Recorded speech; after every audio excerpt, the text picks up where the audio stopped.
ચેનલમાં સ્વાગત છે મારા નવા વિડીયોમાં. બહુ જાજા ટાઈમ પછી હું મારા ખુદનો વિડીયો બનાવું છું, કારણ કે ટાઈમ ના હોય આપણી પાસે, ટ્રેક્ટર રાખવાનો ને એવું બધું હોય ને. હવે એમાં કામમાં તો છું, પણ હવે જે ઓલી ભીડ હતી એ નીકળી ગઈ છે, એટલે મેં કીધું ચાલો આપણે યુટ્યુબ ફેમિલી સાથે થોડીક વાતચીત કરી લઈએ. કેમ છો બધા, મજામાં ને? થેન્ક યુ, તમારા બધાનો બહુ સપોર્ટ મળી રહ્યો છે મને. આશા રાખું આગળ પણ આવો નવો સપોર્ટ તમારો મળતો રહે. આપણે કરી દીધું છે કોરમણું ચાલુ, પાણી ચાલુ કરી દીધું છે, મગફળીનું વાવેતર કરવાનું છે. વિડીયોમાં જોડાના રહેજો. આ વખતે આપણે વાવવાની છે 11 નંબર, ગુજરાત 11 નંબર મગફળી. જોકે હું 1 વર્ષનો વાવતો, ગયા વર્ષે થોડોક ચેન્જ કર્યો તો મેં કીધું 22 નંબર વાવીએ, કેવું થાય. મારા ખેતરને 11 નંબર સિવાય કોઈ માંડવી લાગતી નથી, એમ ટ્રાય કરી લીધી બીજી મગફળીની. બેસ્ટ રિઝલ્ટ 11 નંબરનું છે.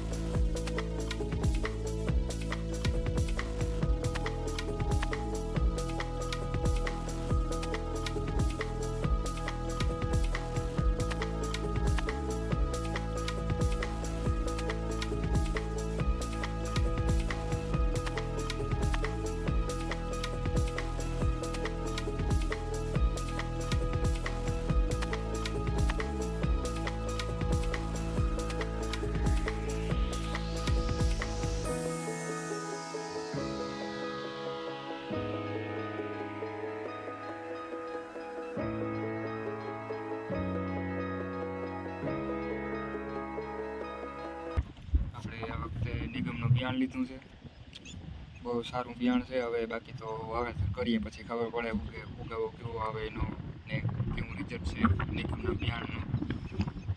થોડો પવનનો વધારે અવાજ આવતો, આપણા માઇક તો છે નહીં, ચાલે આગળ વધતા રહેશું. જોઈએ માઇક લેવું હાથે.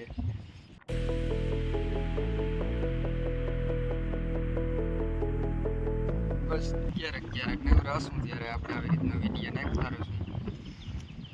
અને કોઈ એવો વિડીયો આપણે લાગશે કે જે આપણે પબ્લિક સાથે શેર કરવો જોઈએ, જેનાથી સારો મેસેજ જાય અથવા તો કોઈ પણ જાણકારી મળે, એવા વિડીયો હશે તો હું અપલોડ કરતો રહીશ.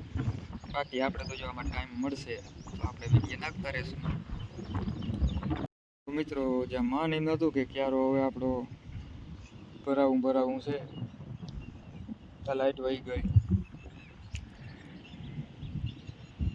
દિવસના લગભગ નહીં થતા હોય ને તો ઓછામાં ઓછા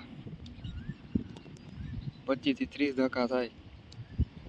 આવક ને જાવક બે થઈને 1 કિલોમીટર વાડીએથી વાય દૂર છે, એટલે તમે સમજી શકો કેટલી એક દિવસમાં મોટરસાઇકલ થોડોવી પડે. એટલે લાઇટના દિવસના તો બહુ ધાંધિયા છે. રાતે ખેંચવી પડે. રાતના 2:30 વાગ્યા સુધી પાણી વેરો તો 7 કેરા બીજા 8 સાડા 8 9 કલાક જેવું પાણી હાલે છે વાયુમાં. પાણીની તો કોઈ ઉપાધિ નથી, પણ લાઇટની બહુ ધાંધિયા રહે છે.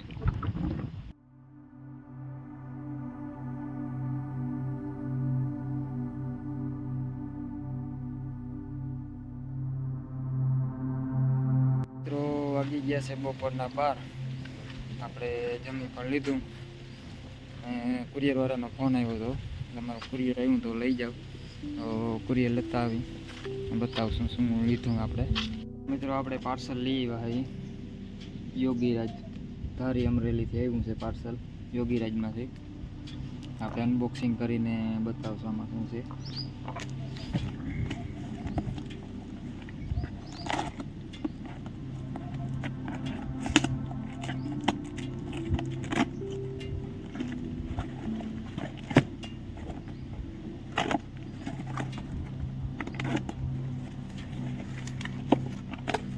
બોક્સની અંદર બોક્સ.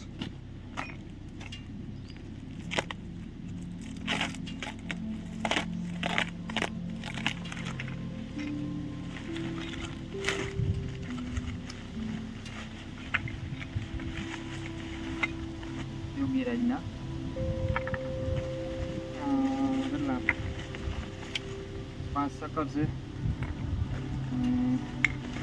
અને તેના માટેનું પાનું એલંકી બોલ આવે છે અંદર એ લગાડવા માટેનું. તો આ આપણું કુરિયર હતું, આપણી યોગીરાજની ઓયણી હતી, એમાં બીજા કોઈ ચક્કર ચડે નહીં, આના સિવાય આ જ ચક્કર જોઈએ. એટલે તારી અમરેલીથી આપણે ડાયરેક્ટ કંપનીમાં કોન્ટેક્ટ કરીને મગાવેલા હતા, તો આપણે મળી ગયા છે. તો મિત્રો પાણી વાળતા વાળતા થઈ ગયું કેરી ખાવાનું મન, તો આવી ગયો છે અહીં આંબા પાસે અને 3 પાકેલી કેરી જેડી છે. ટૂંકમાં પાકી તો બધી ગયું પણ એક જ છે, આ ફૂલ પાકી ગઈ છે. આનો સ્વાદ જ કંઈક અલગ હોય. ઘરની વનપક કેરી છે, કોઈ પણ જાતની દવા વગર, નેચરલ. આનો સ્વાદ એટલે ઘટે નહીં એવો.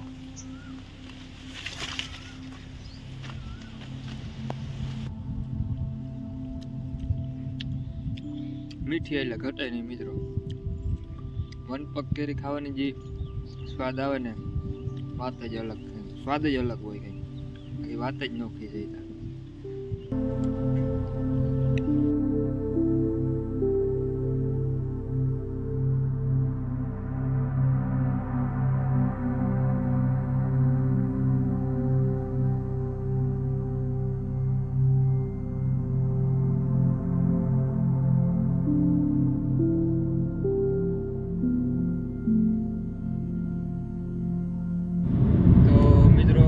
આજે છે માતાજીની પૂનમ કરવા જવાનું આપણે દ્વારકા. ટૂંકમાં દ્વારકાથી 6 કિલોમીટર ઓરું લાડવા ગામ છે, ત્યાં આપણા કુળદેવી શ્રી ચામુંડ માતાજીનું મંદિર છે.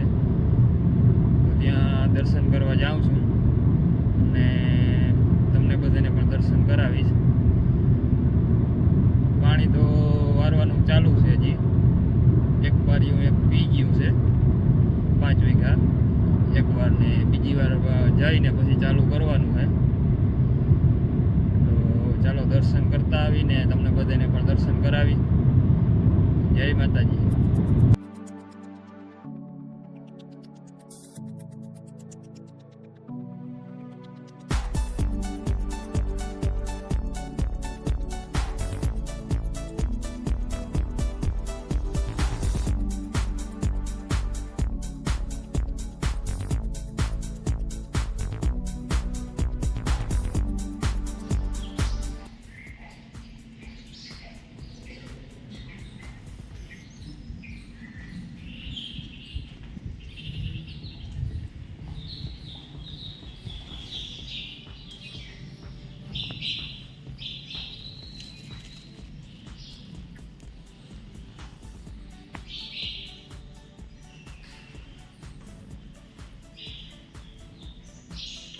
તો મિત્રો માતાજીના દર્શન કરી લીધા. એક પાણી પૂરું થઈ ગયું 5 વીઘામાં, જોઈ શકો તમે આપણે ખેતર છે.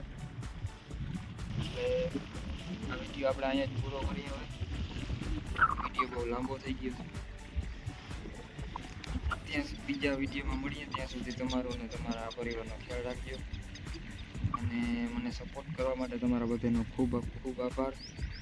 અને આવો નવો સપોર્ટ કરતા રહેજો. મળીએ નવા વિડીયોમાં, વાવણીના નવા વિડીયોમાં. જય મુરલીધર, જય દ્વારકાધીશ, જય શ્રી રામ.